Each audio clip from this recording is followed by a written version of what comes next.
Woes of businessman Alfred Agbesiwoyome are far from over as receivers of UT Bank drags him to court to retrieve over 9.4 million Ghana cedis in loans granted him by the defunct bank. We have a copy of the writ coming up here on Top Story. Minority in Parliament predicts the economy will be as difficult as hell next year, pointing to what they say are hopeless policies the finance minister will deliver in the 2019 budget statement. But majority disagrees. It has now become Ghana beyond hell. That's quite unfortunate. On the contrary, the budget that is coming is not going to create hell. It's going to create hope. Tonight, we hear from some farmers who are asking the Economic and Organised Crimes Office to probe the Agric Minister. So in this case, the Ministry of Food and Agriculture has caused financial loss to the state. That is one, which Yoko or whatever that it is have to look at. Top Story is brought to you by Bond Savings and Loans. Your success, our passion. Gasem Cement, the nation builder. Vodafone, the future is exciting, ready. And Nationwide Medical Health Insurance, your healthcare family.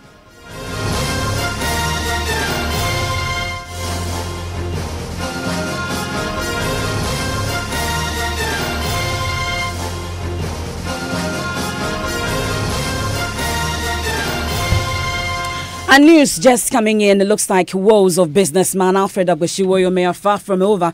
Of course, we're just learning in the past few minutes that receivers of UT Bank have dragged him to court to retrieve over 9.4 million Ghana cedis in loans granted him by the defunct bank.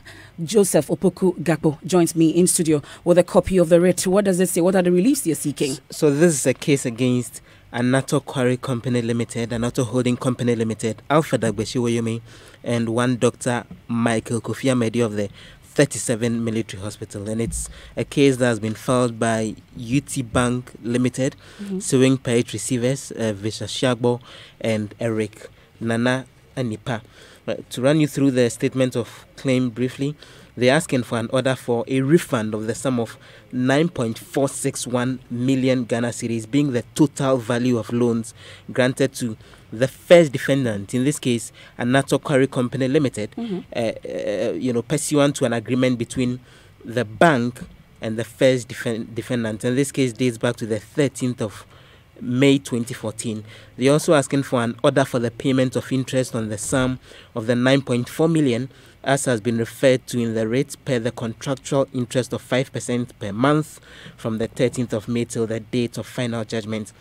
They're also asking for an order for judicial sale of the property, which is described here, a property somewhere in Accra, New Town, and they say this is in pursuance to a deed of mortgage between the plaintiff and the third defendant in this particular case. That's Alfred Agbesiwoyome. Okay. He's the third defendant in the case that the reference is being made of, in satisfaction of the amount payable per the reliefs that are being sought. And they're also asking for an order for judicial sale of the property described as the head office building of the second defendant, in this case Anato Holding Company Limited, with making the point that it's one of the ways we want to recover the money in satisfaction of the amount payable per the reliefs that are being sought. But there are claims of fraud being made in this case that has been filed.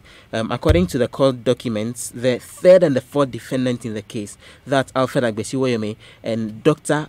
Michael Kofi Amedi, there have been fraudulent misrepresentations, the document says, to the plaintiff, as in the bank, with the sole intent to entice the bank, that's UT Bank, to grant the said loan to their company, and which misrepresentations the plaintiff did rely on in granting the said loan, and that they claimed there were breaches of contract as well, hence the decision to go after them and seek the recovery of the amount in question. So there are concerns about particulars of fraud, like you mentioned. Also, a number of claims were made, up to 23 of these claims. What are some of them? So the point is made that the third defendant in the case, as in Alfred Agbesiwoyome, was in fact created one of the companies in question, and that at all material times, those who created the company knew that there had been the case of the fraudulent misrepresentation decision to the plaintiff, in this case the bank, based on which the loan was given. The third and fourth defendant caused the plaintiff, that's the bank, to believe that as soon as a demand is made on them to pay the said loans on grounds of the execution of the said bank guarantee, they would immediately make payment to the plaintiff. But they claim that did not happen. The particulars of the case continue that as a result of this, situations of neglect and refusal of customers when it comes to necessary payments, it caused the bank a number of challenges, hence the decision to see what they do. It looks like some of the properties that the receivers are also going after, the same properties that government were also going after to be able to retrieve the 51 million Ghana cedis. So it includes the Newtown residence, that's the Pehe residence. We've also seen the East Legon extension also, that's the head office building of the Anato Holdings, which is the second defendant. So it looks like it will be interesting times ahead. And there are some conclusions also in this writ. The point 23, for instance, is saying that the plaintiff avers that from the conduct of the defendants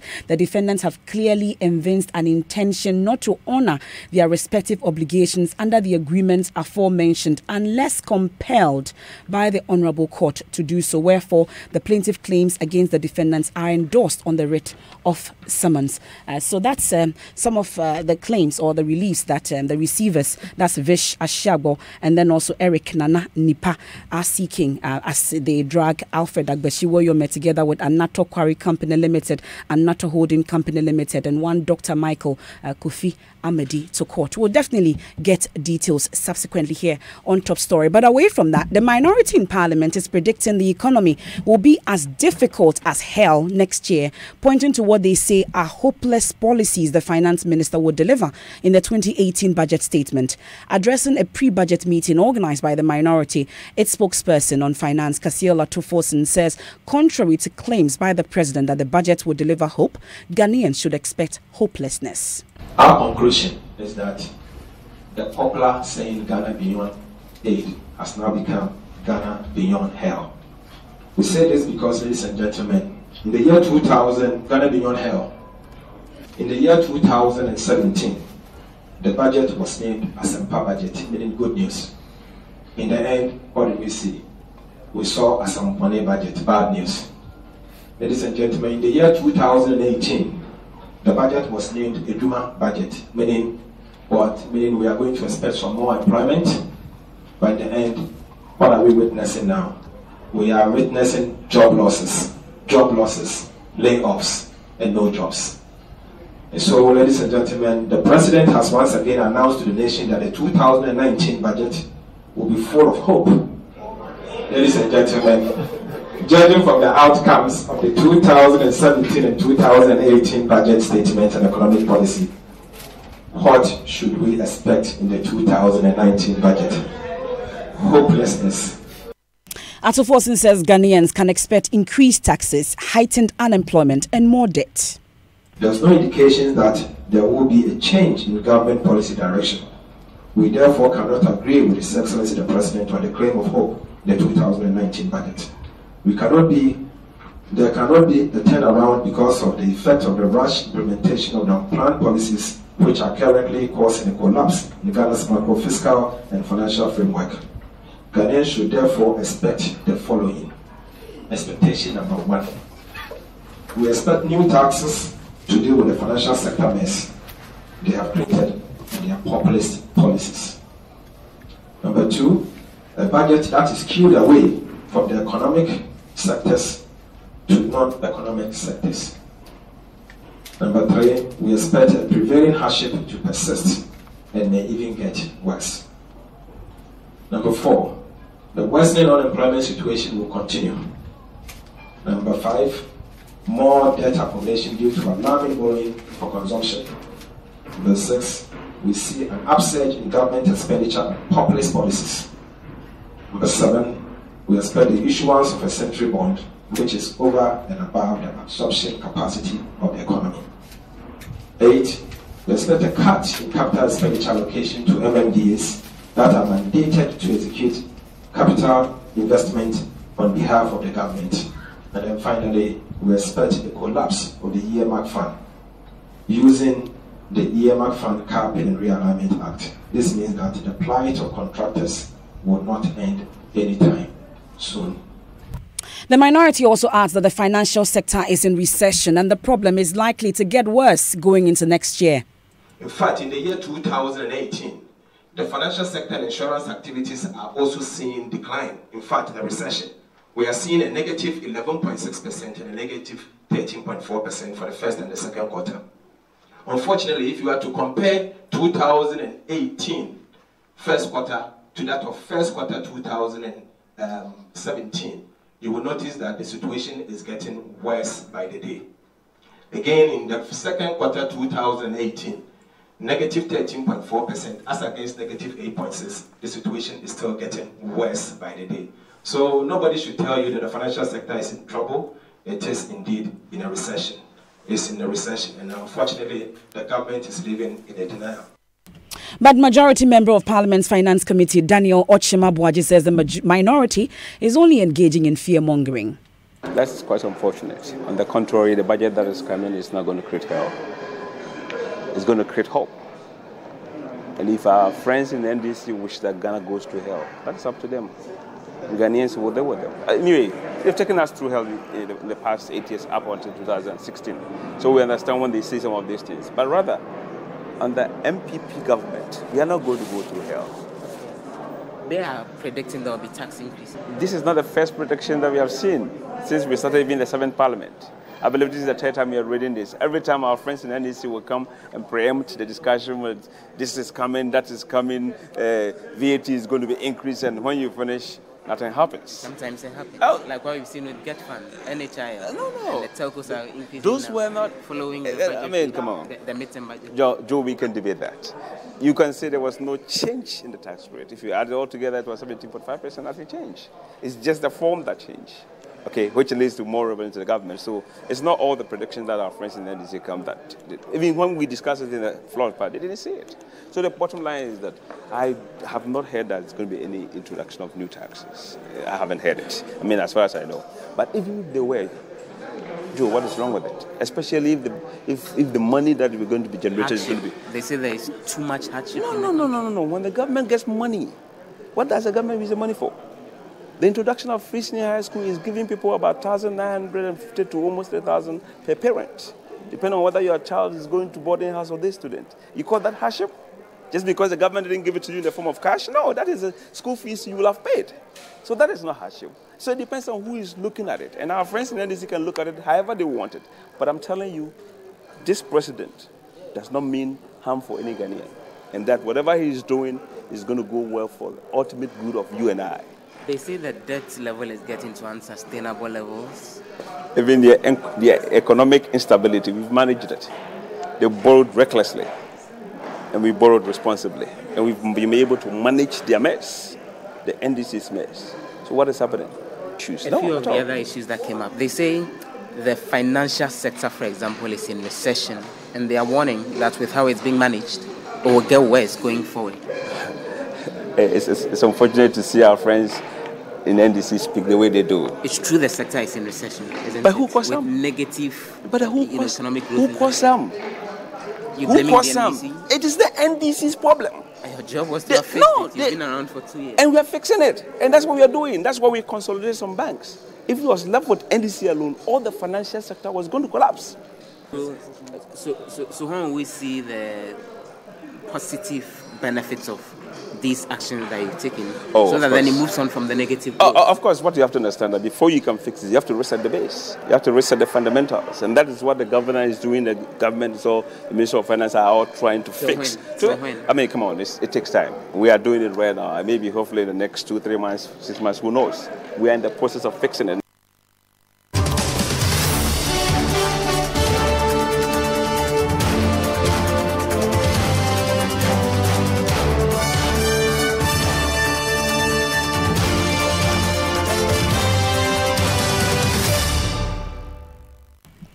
You heard the Daniel Ochemabuaji, Majority Member of Parliament's Finance Committee. Now, a lot of the time was dedicated to the agricultural sector during the meeting. President of the Concerned Farmers Association, Nana Obuadiebunsu, said the sector has been a total failure. He claims the minister has supplied fertilizer to farmers that are on the verge of expiration. He wants the Economic and Organised Crime Office to probe the minister. I want the Parliament to invite Dr. Friyakoto to explain how he spent the first planting for food and jobs, because there was a publication that the farmers owe government. It was an advice that we the farmers want to give it to him, that you can't deal with individual farmers. You have been telling us to go into groups. We have been into groups. Instead of you to deal with the groups, you are now dealing with individual farmers. And now you are telling us that the farmers owe government. So in this case, the Ministry of Food and Agriculture has caused financial loss to the state. That is one, which Yoko or whatever that it is have to look at. And then there's another point. Fertilizer that was given to the farmers. Please, can somebody help to bring us a fertilizer at the corner here? The fertilizer that was given to the farmers, that is cocoa farmers, was delayed. And this fertilizer will expire this very month, 20th. And there was a bunch of fertilizers of this kind in the warehouses. So how can we live in a country that the minister is so arrogant that he don't even have respect for we the farmers? It's very sad. All the FBOs are so quiet, they can't get close to the ministry because Dr. Friyakoto, the childhood friend that we the farmers, we call him because the childhood friend of the president, which is untouchable, that bad shit is being happening within the farming industry and everybody is quiet about it. Another point, 21 million Ghana cedi was given to Dr. Friyakoto to combat this army worm. He lied to we the farmers that I have conquered army worm. And later, he came to us telling us that the army worm has come to stay. Please, a developing country like Ghana, how can we spend $21 million just on the fight of army worm? We the farmers want accountability because the army worm is still around.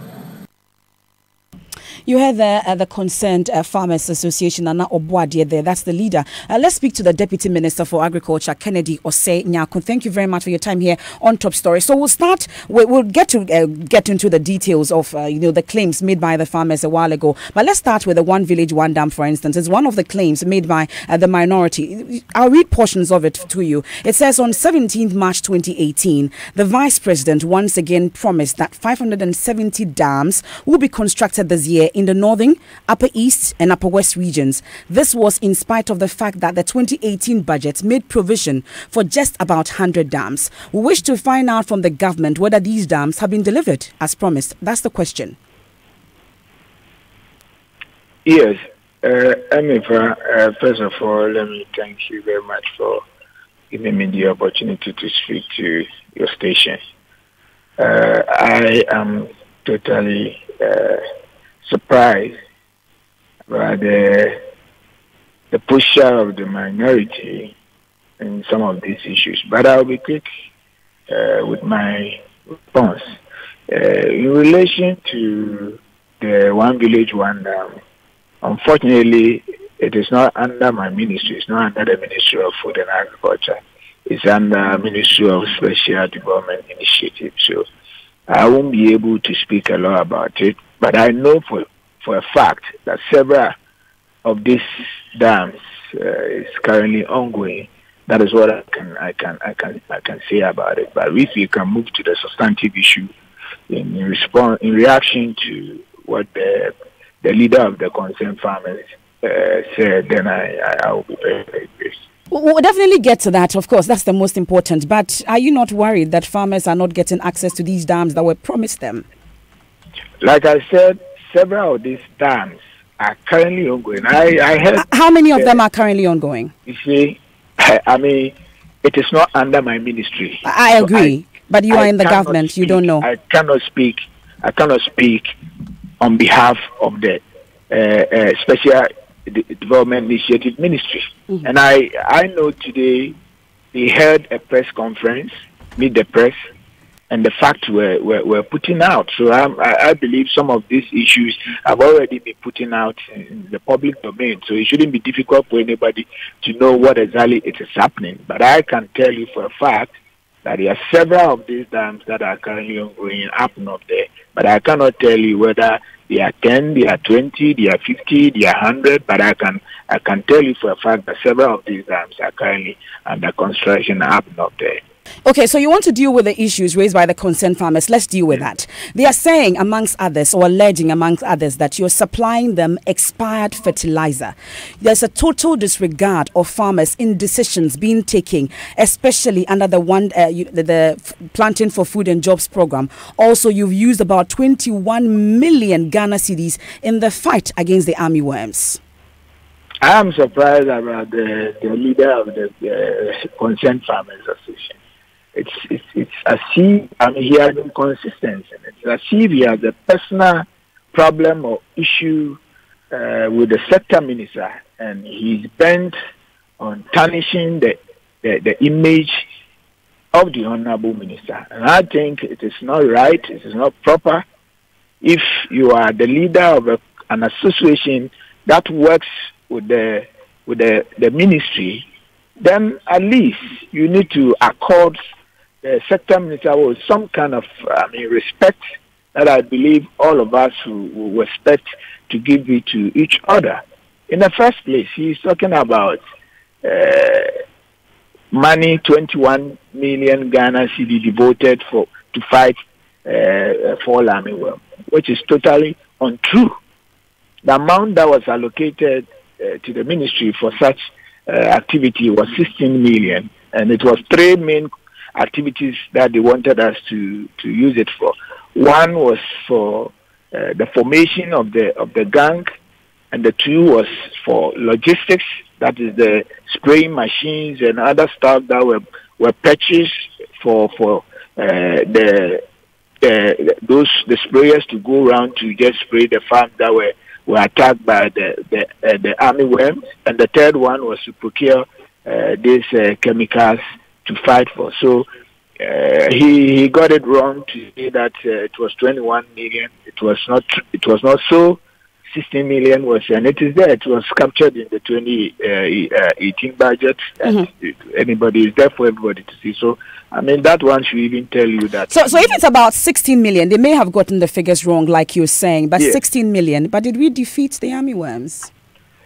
If I should tell you, 2017, 114,000 hectares of farmland were attacked by this strange species.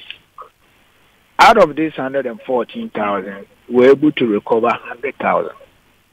14,000 were not able to recover.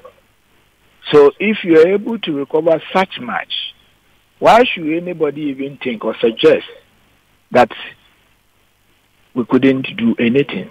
If you say so, it will not be fair to the leaders, or maybe the sector minister, or those who are in charge of this sector. I believe if you have such a huge hectares of land being attacked by these strange worms that we have not seen in our history before, and we're able to put proactive measures in place to, control this menace or their spread, we're able to recover 100,000 hectares of this land, farmland that we have planted maize and other stuff. Then it means I think we have to applaud the ministry and the sector minister for being able to recover such a huge hectare of farmland. But that's not the case for the farmers. But let's deal with the issue about the supply of fertilizer that they say is almost expiring. We're told is on the 20th of November. How come? Which fertilizer? Under Planting for Food and Job, or which fertilizer? Under Planting for cocoa. I am not aware of any expired cocoa fertilizer. The gentleman is speaking as if he's a politician. He is not speaking, looking at the way he was speaking, he has taken a position of a politician. If he's a politician, he should say so. So I will address him as a politician. But if you are a leader of a group, you just come and make some kind of, you allude to such an allegation which you have no basis or you have no evidence or proof to back it. The proof, if you ask for proof, they actually brought it to the dialogue. They brought it to Parliament today. That particular fertilizer that he brought is from Cocoa Board. So the claim is that this particular set of fertilizer was brought in 2016, but instead of distribution, this government stated that they were looking into it, waiting, but now that it is expiring, you are now distributing it to the farmers. I have no evidence about the claim that this gentleman is making. Cocoa Board has already given thousands of fertilizer to cocoa farmers. They have applied it. I'm surprised that he comes back to say that this fertilizer was bought in 2016 and blah, blah, as if he works at the Cocoa Board. How are we even sure that what he brought there? I mean, this is an issue that I think it's a very critical and important issue that he has raised, and then I'm sure those in authorities are going to take action about this, to investigate, to know where exactly he's bringing this fertilizer from. Because for all that I know, I don't know of any expired fertilizer from Cocoa Board. How can you even suggest so? How can you suggest so? A leader of a concerned group of farmers suggesting so? And they're asking the Yoko to investigate your minister. And they'll actually demonstrate until he's removed, they're saying. Well, that is why I told you that, I mean, he has taken it to a personal level. That is why, from what I deduce from the conversation that you have with the gentleman, it means he has a personal issue with the sector minister. We're grateful for your time. We'll leave it here. Thank you so much for your time. That's the Deputy Minister for Agriculture, Kennedy Osenyako. I will go back also at that same forum. We had the minority spokesperson on finance earlier, Kesiola Tufosin, predict doom as the finance minister prepares to read the budget or present the budget on Thursday. He says that it will be a budget of hopelessness. We've had the Asempa budget, a Juma budget. He joins us on the line. Thank you very much for your time here on Top Story. So prior to the 2018 budget presentation, you made some predictions. You said that there will be a mobile money tax, there will be an increase in VAT, amongst others. This time, you are telling us that it will be a budget of hopelessness. It will be hell for Ghanaians. Why should you believe you? Why should we believe you, knowing that your predictions last year did not come to pass? Yes, we predicted that the government is going to increase value-added tax. Yes, the government increased the value-added tax. Because the truth is that if you want to find out whether a tax has been increased, it's a burden on the ordinary Ghanaian. It's a burden on industries, burden on those who charge the tax or the chargeable person. And in the case of the value-added tax, by mere restricting the deductibility, and therefore the person who is collecting the tax cannot claim input tax, simply means that the VAT has gone up. And if you live in this country, you know that ordinary Ghanaian is complaining because prices of certain food items that charges VAT is going up as a result of that singular action. So yes, our prediction came to pass because clearly we saw what you call a fiscal gap that needed to be closed, and it can only be closed by a tax handle. And so therefore, same as this year, we know that the government will introduce some form of tax. Obviously, the tax will happen because there's a fiscal gap. Looking at the kind of expenditure that this government wants to heap on the economy, and then looking at the revenue, already the revenue is not doing well. And the fact that they want to do a fiscal deficit not exceeding 5%, there is certainly a fiscal gap. How do you close that fiscal gap? You will have to introduce a tax measure. And again, if you look at the options available, the reason why they may have to introduce a tax measure is two. The first one is because probably they will have to get a tax handle for them to be able to pay for their expenditure of some of their flagship projects. And another one, the second one would be that because they needed some money to be able to deal with the financial sector troubles. So there can be a tax, obviously, to take care of these two items. And so we expect it. Again, we live in this country when this government introduced their first budget in 2017. They promised what? They promised Asempa. In the end, we saw it became Asembwani. But again, in 2018, they informed all of us that they are going to introduce a budget that will bring jobs. A Juma budget. And you say we didn't get a Juma. But really... Job losses. But really, why are you talking about... Mr. Atufosin, this is a budget that is yet to be read on Thursday. Have you seen it? And why are you criticizing it already? No, you see, based on the past, you can only review. You see, what we did today was for us to review the first two budgets that has been delivered to the people of this country and its implementation. Almost everything that was promised in the budget as delivered was not fulfilled. They promised to deliver one district, one factory, $1 million per constituency.